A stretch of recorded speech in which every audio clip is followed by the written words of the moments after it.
할렐루야. 하나님의 은혜와 평강이 오늘도 주일 예배로 하나님 앞에 예배드리시는 낙원의 모든 성도님들과 영상으로 예배드리는 성도님들 가운데 함께 하시기를 예수님의 이름으로 축복드립니다. 우리 옆에 계신 분들과 이렇게 인사해 볼까요? 샬롬. 아침이라 별로 감흥이 없는데 샬롬. 다시 한번 인사합시다. 네, 반가우시죠? 안 반가우세요? 반갑죠? 네, 저도 반가워요. 여러분, 샬롬이라는 인사는 이스라엘 사람들이 서로 축복하는 말을 할 때, 또 다른 사람의 건강을 빌어줄 때 주로 사용하는 말이라고 합니다. 아픈 사람한테 가서 샬롬이라고 말하면 어떤 뜻이 되냐면 쾌유를 빕니다, 이런 뜻이 된다고 합니다. 또 전쟁터에 나가는 병사에게 샬롬이라고 말하면 반드시 이기고 오세요 라는 말입니다.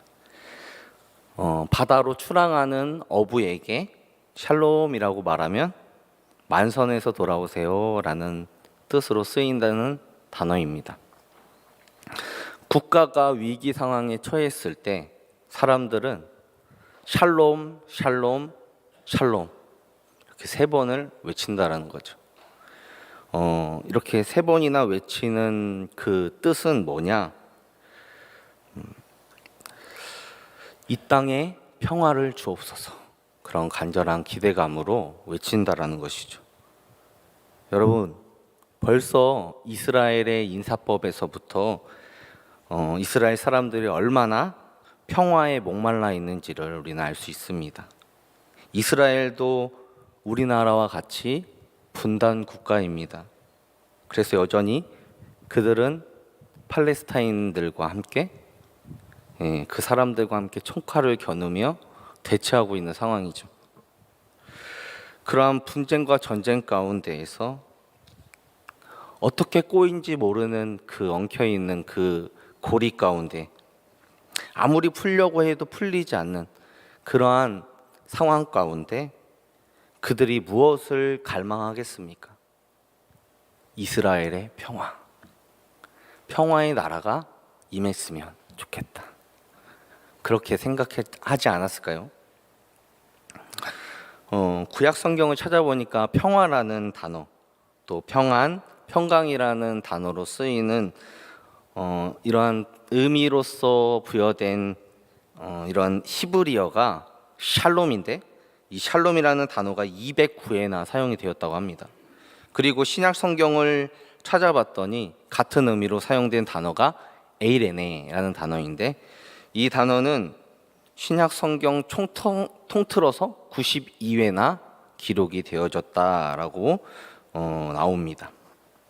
여러분, 신구약 성경에서 샬롬이라는 단어와 에이레네라는 이 헬라어 단어가 평화, 평안, 평강이라는 단어인데, 이러한 단어들이 빈번하게 사용되고 있는 것은 우리 가운데 무엇을 말해주는 것입니까? 이스라엘 백성들이 늘 평화에 목말라 했고, 또 평화를 갈망했으며, 그리고 여전히 그 평화를 갈구하고 있다는 것입니다. 여러분의 가정과 직장과 그리고 우리의 삶의 모든 영역 가운데 샬롬이 있습니까? 에이레네가 있습니까? 우리의 모습들을 한번 돌아봐야 되는 것이죠. 자, 그럼 이 평화, 평안, 평강이라는 이 단어의 출처는 어디서부터 기원이 되었을까? 여러분 궁금하시잖아요, 그죠? 이 평안을 과연 누가 주시는지 궁금하잖아요, 그죠? 이 평안, 평강, 평화를 누가 주실까요? 우리 하나님께서 주신다라는 겁니다. 또한 그 하나님께서 그 평안과 평강, 평안으로 이끌어 주신다라는 것입니다. 믿으십니까? 시편 4편 8절 말씀을 보시면 시편 기자는 나를 안전하게 살게 하시는 이는 오직 여호와시니 라고 말씀합니다. 또 29편 11절에도 여호와가 자기 백성에게 평강으로 복을 주신다라고 말씀합니다. 35편 27절에도 그 종의 평안함을 기뻐하시는 여호와는 위대하시다라고 고백합니다. 이사야 선지자는 이사야서 9장 6절과 7절에 그의 이름은 기묘자라 모사라 전능하신 하나님이라 영존하시는 아버지라 평강의 왕이라 할 것이라 그 정사와 평강의 더함이 무궁하고 라고 말합니다. 이 구절은 장차 오실 메시아 예수 그리스도께서 평강의 왕으로 오신다라는 예언의 말씀으로서 주어진 구절입니다. 그러므로 이사야 57장 19절은 먼 데 있는 자에게든지 가까운 데 있는 자에게든지 평강이 있을 것이며 내가 그를 고치리라 라고 말씀하고 있습니다. 또한 53장 7절에는 그가 징계를 받음으로 우리는 평안을 누리고 그가 채찍에 맞음으로 우리가 나음을 입었다 말씀하고 있습니다. 이사야 선지자는 평강의 왕으로 오시는 그 메시아께서 우리를 구원하실 것이며 우리를 위해서 대신하여 징계를 다 받아내어 주시고 그리고 그로 인해서 우리가 평안을 누리게 되고 나음을 얻게 될 것이다라고 예언하는 것입니다. 이렇게 성경 곳곳마다 평안, 평강 이러한 단어들이 자꾸 반복돼서 나온다라는 것. 이것은 우리 가운데 무엇을 시사해 주는 것입니까? 하나님이 우리가 하나님의 평안을 받은 자로 살기를 원하신다라는 것입니다. 우리가 하나님의 평안을 받은 자로 살아가기를 요구하시는 거예요. 여러분, 주를 믿는 자들 많이 주께서 주시는 평안을 얻게 된다는 사실 여러분 믿고 확신하시기 바랍니다. 시편 26편 3절 말씀을 함께 보도록 하겠습니다. 자, 시작.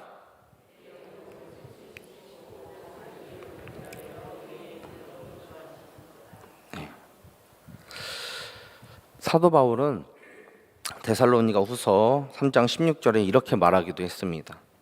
평강의 주께서 친히 때마다 일마다 너희에게 평강 주시기를 원하노라. 주는 너희 모든 사람과 함께 하실지어다. 하나님을 향한 사랑과 마음의 중심이 견고한 자, 그러한 자를 하나님이 평강 가운데 지켜주신다라는 것입니다. 주를 신뢰하며 따르는 자들에게는 때마다 일마다 평강으로 이끌어 주신다라는 것이죠. 그러므로 우리 마음이 누구로 가득 채워져야 하는 것입니까? 하나님으로만 가득 채워질 수 있길 바랍니다. 우리 마음을 다른 것에 시선을 두는 것이 아니라 다른 것에 마음을 빼앗기는 것이 아니라 하나님으로만 가득 채워야 하는 것입니다. 그래야 우리 안에 뭐가 임해요? 그렇죠. 평안이 임하게 된다는 것입니다. 그럼 오늘 본문 말씀에 마태복음 5장 9절에 화평케 하는 자는 복이 있다. 그들이 하나님의 아들이라 일컬음을 받을 것이다. 라고 하는 이 말씀을 우리는 어떻게 이해를 해야 할까요? 내가 하나님이 주시는 평안을 받은 자라면 나는 하나님의 아들, 딸들이 된 것입니다. 그러니까 다른 사람들과 평화를 이루면서 살아가야 하는 것이죠. 너희가 하나님이 주시는 평안을 받은 사람이면 모든 사람들과도 평화롭게 지낼 수 있어야 한다. 오늘 본문은 그것을 우리 가운데 말씀해 주고 있습니다.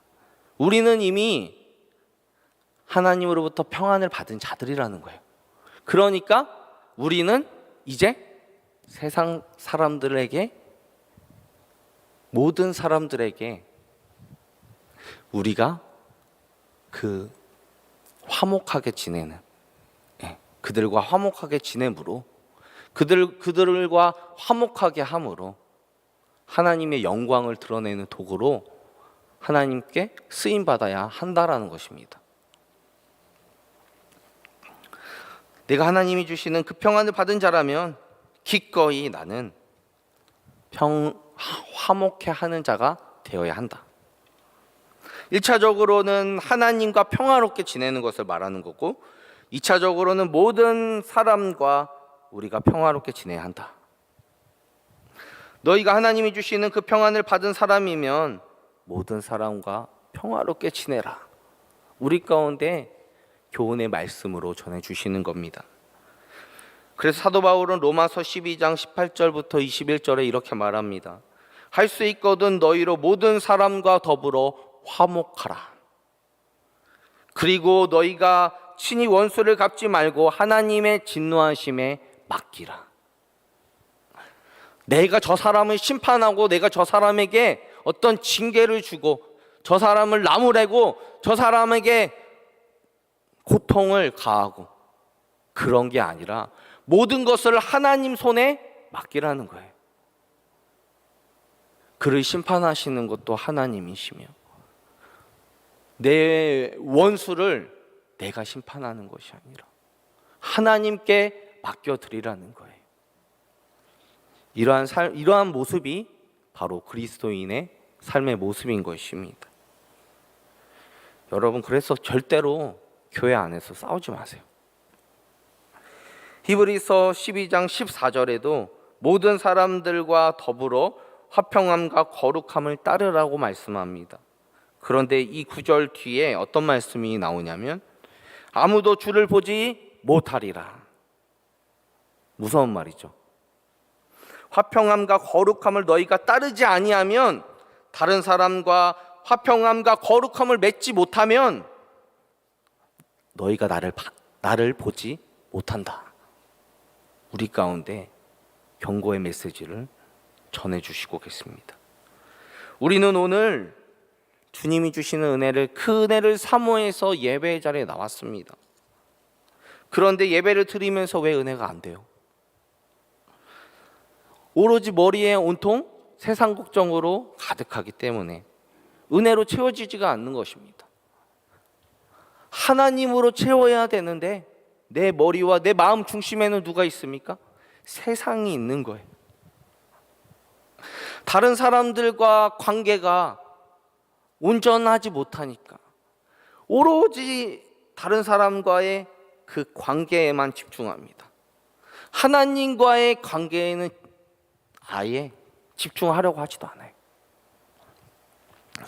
내 삶이 거룩하지 못하니까 이 예배의 자리에 나와서 하나님 앞에 모든 걸 다 쏟아내야 되는지 그러지를 못하고 열등감과 죄책감에 그냥 사로잡혀 버린 거예요. 그러니까 하나님의 말씀이 귀에 들리지 않는 겁니다. 그래서 계속해서 뭐만 하냐? 시계만 들여다보고 있는 거예요. 언제 끝나지? 목사님 설교 왜 이렇게 길지? 여러분, 그러면 은혜 받겠습니까? 못 받죠. 늘 관계에 어려움을 겪다 보니 오로지 또 사람이 나를 어떻게 생각할지 거기에만 계속해서 집중이 됩니다. 관심은 오로지 저 사람과 나와의 관계인 거예요. 하나님과의 관계는 전혀 생각하지 못하는 거죠. 여러분, 몸은 교회에 와 있으면서 생각은 지금 다른 곳에 가 있어요. 여러분, 교회에서 신앙생활 하실 때 나와 저 사람이 생각이 다르다고 할지라도 서로 다투거나 싸우지 마세요.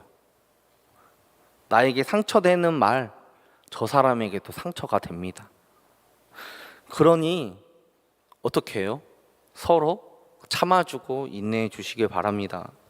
덕스러운 말로, 격려하고 위로하는 말로 그들을 좀 세워주면 어떻습니까? 서로 조금씩 양보하고 이해하고 배려할 때 우리 안에 사랑이 넘치는 겁니다. 하나님께서 저와 여러분이 하나님과의 관계에서뿐만 아니라 하나님과의 관계는 당연한 거죠.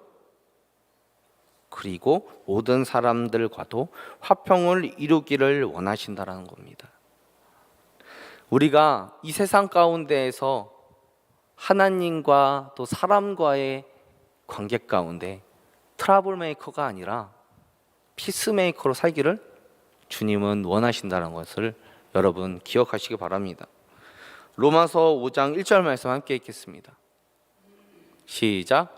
그러므로 우리가 믿음으로 의롭다 하심을 받았으니 우리 주 예수 그리스도로 말미암아 하나님과 화평을 누리자.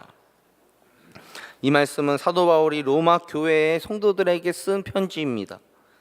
이미 그들은 예수 그리스도 안에서 화평을 누리고 있는 자들입니다. 이 화평을 이루시기 위해서, 우리를 구원하시기 위해서 예수님께서 하나님과 우리 사이에 막힌 담을 뚫어내시고 하나님과 우리 사이에 화평을 이루셨다는 것입니다. 그러므로 인해 우리는 하나님의 자녀라 일컬음을 받는 것이죠. 그런데 여러분, 여전히 내 삶 속에서 성령이 하시는 말씀을 잘 받아들이지 못하는 이유는, 그 근본적인 이유는 바로 내 안에 여전히 꿈틀대고 있는 내 옛 본성, 옛 자아가 아직 있다라는 거예요. 제가 요 근래 제일 참지 못하는 분노가 있는데 그게 뭐냐면 울음소리. 애들이 둘이 번갈아 가면서 울기 시작하면 어때요? 제가 그걸 못 참아요. 와! 여기까지 끌어오르고 끌어오르다 시키고. 여러분, 여전히 내가 살아있는 거예요. 그 모습을 보면서 내가 내 안에 아직도 죽지 않은 게 많구나. 우리는 다른 사람 중심이기보다는 항상 나 중심에서 생각하고 말합니다. 그래서 우리 안에 이 더러운 옛 본성이 자꾸 나오는 거예요. 저 사람은 안 하는데 왜 나는 해야 하지? 나는 왜 이렇게 고생을 해야 하지? 저 사람은 안 하는데. 여러분, 우리 안에 꿈틀대는 그 옛 본성, 옛 자아, 그거를 우리는 날마다 하나님 말씀으로 채워가면서 성령의 그 말씀으로 자꾸 가지치기 해 가야 하는 것입니다. 계속해서 쳐내야 되는 거예요. 하나님 말씀으로 채워서 자꾸 그런 마음들을 누르고 없애버려야 하는 겁니다. 우리 삶은 우리가 전혀 예측할 수 없는 삶입니다. 누가 아세요? 하나님만 아시는 거죠. 하나님이 저와 여러분을 전적으로 이끌어 가시는 거예요. 이것을 칼빈주의 신학에서는 어떤 용어로 쓰냐면 성도의 견인이다. 여러분, 하나님이 선택하신 자들, 그들은 하나님이 우리가 주님 나라 갈 때까지 끝까지 붙들고 가시는 거예요. 성령에 사로잡혀 가도록 우리를 이끌어 가시는 거예요. 여러분, 그래서 우리 가운데는 우리는 하나님의 자녀라는 확신이 있죠. 그런데 교회에 다니면서도 그 확신이 없어서 내가 하나님의 자녀라는 그 사실을 알지 못하는 사람들도 있다는 거예요. 이 세상의 모든 교회와 모든 성도가 다 예수 그리스도에게 집중하게 되면 교회와 성도들 사이에는 다툼과 분쟁이 있을까요? 없습니다. 우리에게는 하나님의 백성, 하나님의 자녀라는 신분이 있어요. 그래서 우리는 하나님이 요구하시는 그 화평을 누리면서 다른 사람들과도 화목하게 지낼 수 있는 거죠. 그런데 우리 교회 안에 그러한 사람들만 있을까요? 화평이 무엇인지 모르고 화목이 무엇인지 모르는 사람들도 있다는 것입니다. 교회 안에서 성도들끼리 다툼이 일어나는 이유는 뭡니까? 나는 그렇게 못해. 왜 나만 하냐? 우리의 옛 본성, 옛 자아가 꿈틀대게 만드는 그런 말들을 자꾸 우리가 하는 거죠. 여러분, 샬롬이 뭡니까? 우리 아까 인사하면서 샬롬 했잖아요. 서로 그냥 안부 물어보는 거예요? 서로 그냥 좋은 말 해주는 겁니까? 오늘 주님께서는 우리 가운데 말씀하고 있는 겁니다. 너희가 하나님의 아들, 딸이라고 하면 너희가 하나님 아들, 딸의 정체성을 가지고 살아라. 너희가 하나님의 복받은 자라면, 너희가 하나님의 복을 받은 자라면 다른 사람과도 화목하게 지낼 수 있어야 한다. 우리 가운데 말씀하시는 겁니다. 마태복음 5장 23절, 24절의 내용이 뭡니까? 너희가 다른 사람들에게 원망 들을 만한 일이 있거든 예물을 제단에 올리기 전에 그들과 화목하고 와서 제단에 예물을 드리라. 제사로 하나님께 예물을 드리기 전에 먼저 선행되어져야 할 게 무엇입니까? 다른 사람과 화목하게 지내야 한다는 것입니다. 마가복음 9장 49절부터 50절까지의 말씀을 우리 함께 보도록 하겠습니다. 시작. 사람마다 불로써 소금 치듯함을 받으리라.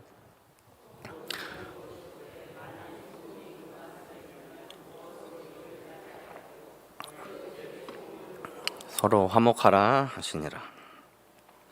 여기서 소금을 친다라는 단어는 무엇을 의미하는 것일까요?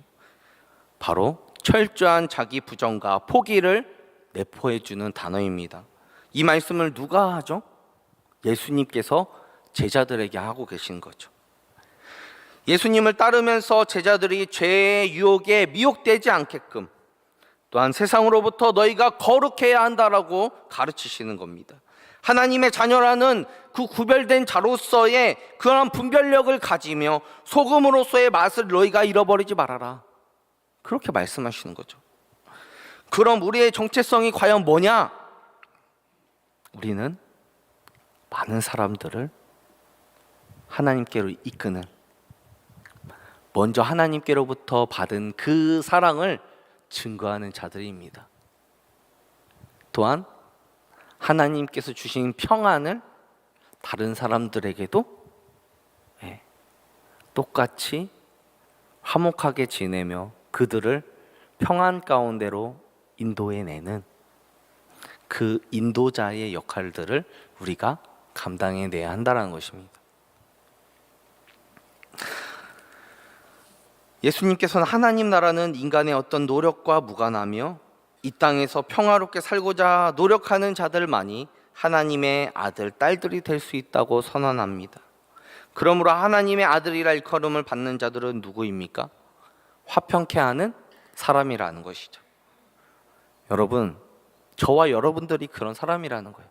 아멘이십니까? 우리가 이 세상을 화평케 하는 자들이라는 거예요. 그럼 박수가 나올 줄 알았는데. 그러므로 마태복음 5장 43절부터 48절까지의 말씀을 요약해서 보면 예수님께서는 너희 원수를 사랑하며 너희를 박해하는 자를 위해서 기도하라고 말씀합니다. 그렇게 함으로 우리가 하늘에 계신 아버지의 아들이 된다라고 말씀합니다.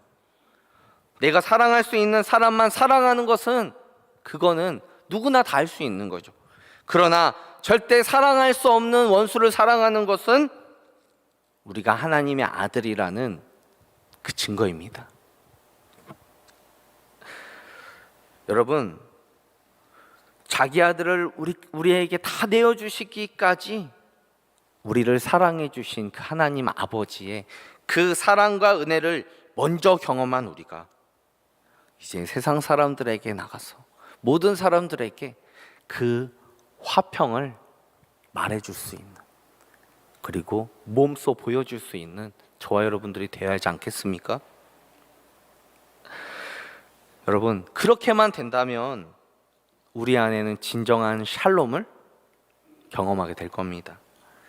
그러나 우리 안에 화평을 누리지 못한 사람들이 끼어 있다고 한다면, 아직 신앙적으로 덜 성숙한 사람들이 교회 안에 있다면, 아직은 하나님의 자녀라는 확신이 없어서 여전히 교회를 향해, 성도들을 향해서 불만을 토해내는 사람들이 있다라고 한다면 여러분, 그들을 우리는 관심 있게 지켜봐 주기만 하면 되는 겁니다. 아기가 아장아장 걷기 시작하는 것처럼 그 아이를 부모가 관심 있게 지켜보고 관찰하듯이 우리도 그 어린아이와 같은 믿음을 가진 그 사람들, 아무것도 모르는 그들에게 관심을 가지며 그들을 사랑으로 품어줄 수 있는 저 여러분들이 되어야 하지 않겠습니까? 오늘 본문은 예수님께서 우리에게 화평을 만드는 자가 되라 라고 말씀하십니다. 주님이 왜 우리에게 화평을 만드는 자가 되라고 말씀하십니까? 화평을 깨는 자들이 있기 때문에. 예수님 당시에도 열심당원, 젤롯당이라고 하는 자신들의 명예를 위해서 그 권력을 부여하고자 폭력을 통해서 시위하며 자신들만의 독립국가를 만들려고 했던 유대인들이 있었다라는 것입니다. 그렇게 평화를 자신들이 누리겠다라고 자신들의 힘으로 그 평화를 누리고 싶어서 그렇게 폭력을 행사했던 사람들이 있었다는 것이죠. 그런데 우리가 생각을 해봐야 할 것이 있습니다. 우리 가정이, 우리 교회가, 우리가, 저와 여러분이 화평을 이루어야 하는 목적은 과연 뭐냐? 내가 원하는 대로 내 뜻대로 되는 것이 과연 화평인가? 우리는 생각해 봐야 하는 것입니다. 예수님께서 말씀하시는 거예요. 하나님 나라는 절대 폭력으로 세워질 수가 없다. 폭력으로 너희가 하나님의 아들, 딸들이 된다라고 너희 착각하지 말아라. 여러분, 우리는 우리의 목표를 이루는 자들이 아닙니다. 우리의 삶의 목표는 하나님의 아들, 딸들이 되는 것이지 우리가 우리의 목표를 이루기 위해 살아가는 게 아니라는 것입니다. 우리의 삶 다 누구한테 드려졌죠? 하나님께 드려졌잖아요. 우리가 아직은 하나님 나라 그 천국에 들어가지는 않았습니다. 그러므로 우리는 이 땅 가운데에서 우리에게 맡겨진 사명과 책임을 다해야 하는 것입니다. 이 세상에서 트러블 메이커가 아니라 피스메이커로 살아라 하시는 주님의 명령 앞에 순종할 수 있는 저 여러분들 되길 소망합니다. 여러분, 그런데요, 아까 말씀드렸듯이 그 많은 유대인들 중에 트러블 메이커도 있었지만 피스메이커로 살려고 했던 사람들도 있었다라는 거죠. 자, 그들은 늘 화평을 추구했습니다. 하나님 나라를 소망하면서 자기 자신을 희생하려고 했어요. 자기 자신을 통해서 하나님이 드러나기를 원했습니다.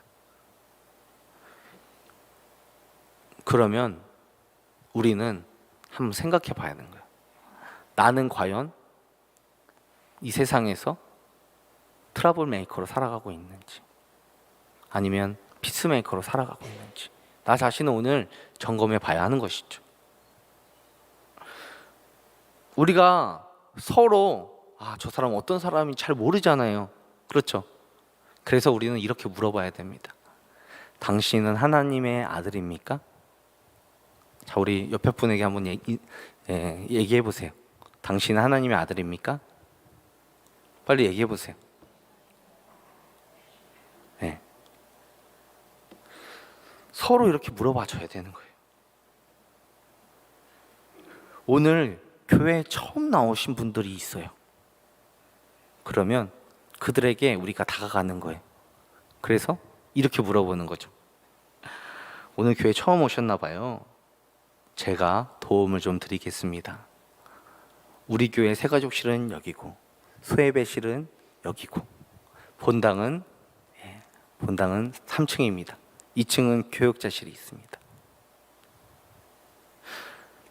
여러분, 엘리베이터 탈 때마다 불평하시는 분들 있어요. 교회 주차장 왜 이렇게 협소하냐고 불평하시는 분들 있어요. 그런 분들을 보시면 거의 대부분이 어떤 분이에요? 교회 처음 오신 분들. 그분들에게 다가가서 우리가 그들을 사랑으로 섬기면 안 될까요?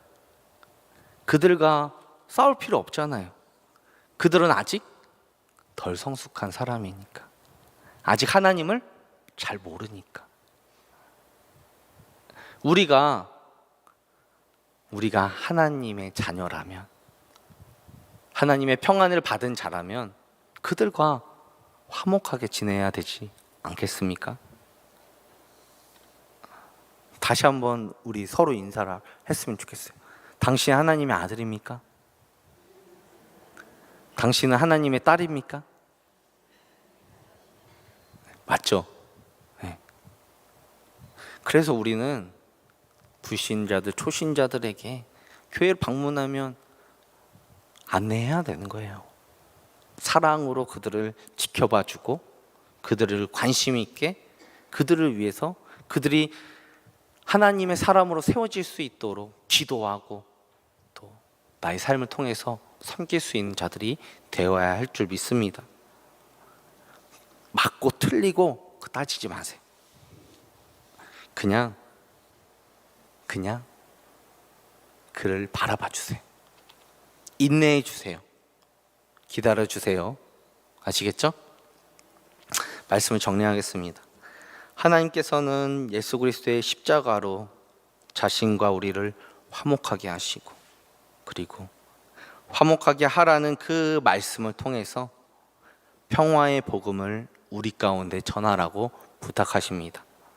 우리에게 화목해 하는 직책을 맡겨주셨으므로 우리는 그리스도의 복음을 이 세상 가운데 담대하게 외치며 살아가야 하는 것입니다.